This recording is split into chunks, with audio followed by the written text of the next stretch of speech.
Baik, meminta kepada Allah jangan pernah malu apapun kita minta kepada Allah Subhanahu wa taala. Allah mengatakan kepada kita, wa idza salaka ibadi anni fa inni qarib ujibu da'watad da'i idza da'an falyastajibu li wal yu'minu bi la'allahum yarshudun.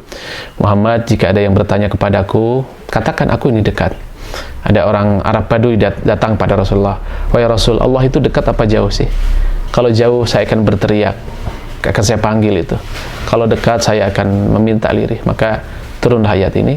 Jika ada yang mengatakan, bertanya kepadaku wahai Muhammad, siapa, di mana, dan tentangku, ya katakan aku ini dekat. Ini qarib ujibu da'watad da'i idza da'an. Aku kabulkan doa-doa orang yang meminta. Artinya ya ud'uni astajib lakumnya, mintalah kepadaku, ku kabulkan. Itu harus menjadi keyakinan dan tidak henti-henti. Dan justru Allah itu sangat senang kalau kita meminta, dan Allah itu marah kalau kita tidak meminta kepadanya. Di dalam hadis disebutkan al-ajizu man ajiza anid du'a. Orang yang lemah itu adalah orang yang lemah dari doa. Doa saja nggak mampu, doa saja tidak mau, berarti lemah dia. Jadi hadirin silahkan minta apa saja kepada Allah Subhanahu wa taala, gitu ya. Wabil khusus doa untuk kita, untuk anak-anak kita, doa kebaikan. Tapi nanti memang ada cara berdoa, cara berdoa itu, lihat nanti di dalam kisah Nabi Ibrahim, ya, Rabbana liyuqimus shalah, ya Rabb, jadikan anak-anakku ini orang-orang yang mendirikan salat, gitu.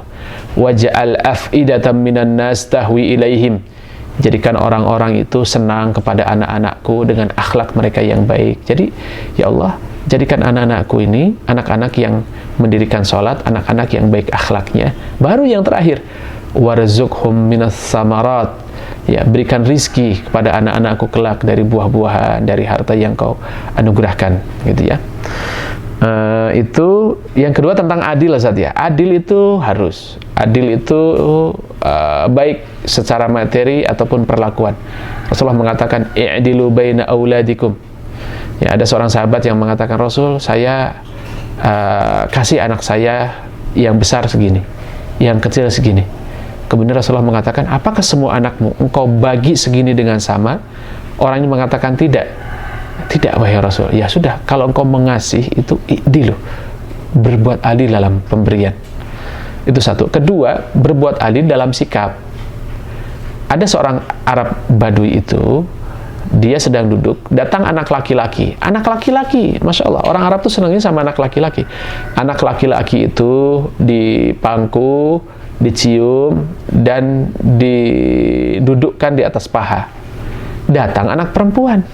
Anak perempuan yang kecil itu datang, ya, tidak dipangku, tidak dicium, langsung didudukkan di lantai di samping kanannya. Maka kemudian Rasulullah melihat dan mengatakan, i'dilu baina auladikum, berbuat adilah di dalam anak-anak kalian, baik secara fisik ataupun moral ataupun non moral. Dan kita tahu nanti kisah Nabi Yusuf yang harus berpisah dengan ayah beliau selama 40 tahun lebih, itu karena ayah Nabi Yusuf, gitu ya, itu tidak, Yakub itu tidak memberikan porsi yang baik, ya. Inna abana lafi dhalalim mubin, ya, ayah kami ini, ayah kita ini, kata saudara Yusuf yang lain, lafi dhalalim mubin, sesat. Dia tidak memperlakukan anak-anaknya secara adil. Dia memperlakukan Yusuf sebagai anak yang istimewa, dan kita merasa dizolimi, sehingga ayo kita bunuh saja Nabi Yusuf. Kemudian ada yang mengatakan, la taqtuluhu, jangan dibunuh, ya, lempar saja kepada sumur, yakhlu lakum wajhu abikum, supaya tidak terlihat dan tidak bertemu dengan ayah kita. Kalau dibunuh kasihan sekali, ya sudah, dijauhkan saja, kita buang ke sungai. Itu hadirin, jadi berbuat adil pada anak-anak ya harus sama, harus bagian, dan ini adalah bagian dari pendidikan anak-anak kita. Itu hadirin.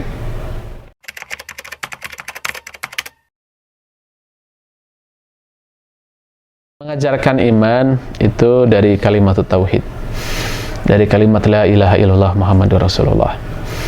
Ini Ibnu Qayyim mengatakan dalam Tuhfatul Wadud, ya hendaklah ketika anak itu sudah mulai belajar bicara, anak itu ajarkan untuk menghafal la ilaha illallah Muhammadur Rasulullah, tidak Tuhan selain Allah dan Nabi Muhammad adalah utusan Allah. Kenalkan, nah ini tuh langit yang diciptakan Allah, itu apa? Itu bintang, itu bulan, yang menciptakannya adalah Allah. Allah yang menciptakan kita semua, gitu aja terus. Gitu. Ini rezeki, ini diberikan oleh Allah kepada kita karena kita rajin ibadah. Kaitkan hadirin dengan Allah Subhanahu wa taala.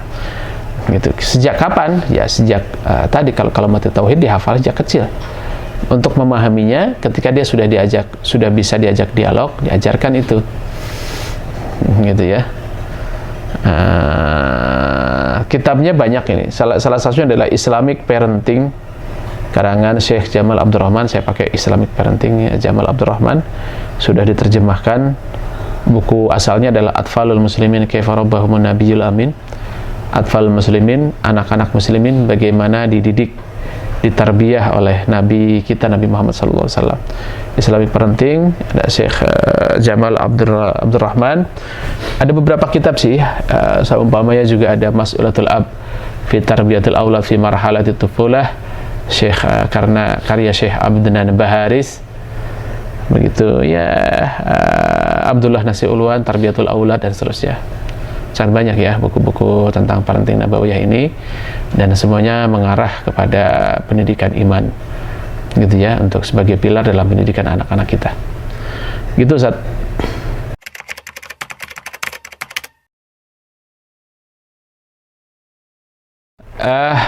Yang pertama harus dirubah adalah mindset kita.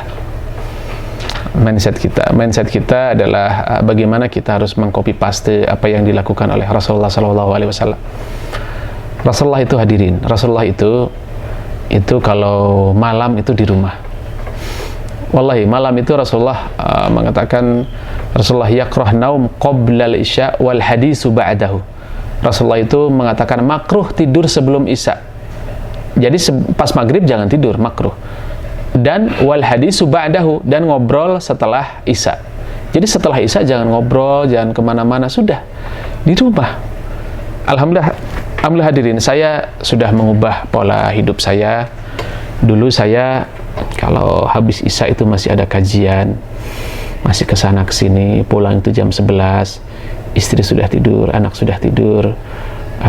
Setelah saya mengkaji sirah nabawiyah, maka saya kalau malam itu di rumah kajian, saya kalau ngisi kajian saya biasa pagi seperti ini, siang atau sore saya ngisi kajian. Ya malam itu sama anak-anak, ngajarin ngaji anak, ya kan, diskusi dengan istri. Nikmati, ayo kita nikmati hidup dan kehidupan kita. Kita nikmati hidup dan kehidupan. Para dai, ayo para dai rubah mindset kita. Boleh kita begadang malam dengan dua alasan. Pertama adalah as-samar lil ilmi, begadang untuk ilmu boleh. Yang kedua adalah as-samar li amril ummah, begadang untuk mengurusi kebutuhan umat, boleh ya. Tapi tentunya ini kita punya porsi, seumpamanya sepekan hanya sekali ya gitu ya, atau 2 kali kita keluar rumah, sisanya kita di rumah hadirin. Kegiatan dakwah bagaimana? Silahkan jadikan kegiatan dakwah siang atau sore. Ini memang harus dirubah mindset ini. Saya tahu para aktivis itu sibuk sekali, tapi saya anjurkan kesibukan berdakwah, kesibukan ngurus umat ini, ayo kita alihkan ke siang hari. Ya mungkin di waktu libur antara Sabtu dan Ahad. Itu Sabtu dan Ahad ini kan waktu keluarga. Iya, pilih Ahad untuk keluarga, Sabtu untuk dakwah, untuk bertemu pagi gitu ya. Supaya apa? Supaya malam itu kita free. Wallahi hadirin, teman-teman, saudara-saudaraku, saya telah melakukan itu dan alhamdulillah anak-anak terkontrol, saya lebih sehat karena saya tidur lebih awal, ya badan sehat, bahagia gitu ya. Bangun sebelum subuh itu yang nikmat sekali. Subuh itu bisa saya ajak anak-anak saya ke masjid. Mohon maaf sekali, kendala para dai hari ini adalah polanya masih belum dirubah, sehingga para dai banyak yang sakit, Ustaz. Mereka sakit hari ini, ataupun karena kelelahan, subuhnya juga ya mungkin masbuk, tidak bisa bangun sebelum subuh, bangunnya pas azan, mending pas azan. Kadang juga subuhnya tidak berjamaah. Itu harus dirubah, dan insya Allah bisa kalau sudah menjadi konsep ini bisa, dan kita kan berdakwah sesuai dengan syariah gitu ya. Itu terus bagaimana? Ini sama juga kalau pertanyaannya, Abuya mau berangkat lagi. Iya, saya berangkat lagi. Mau kemana? Abuya mau ngisi taklim sore.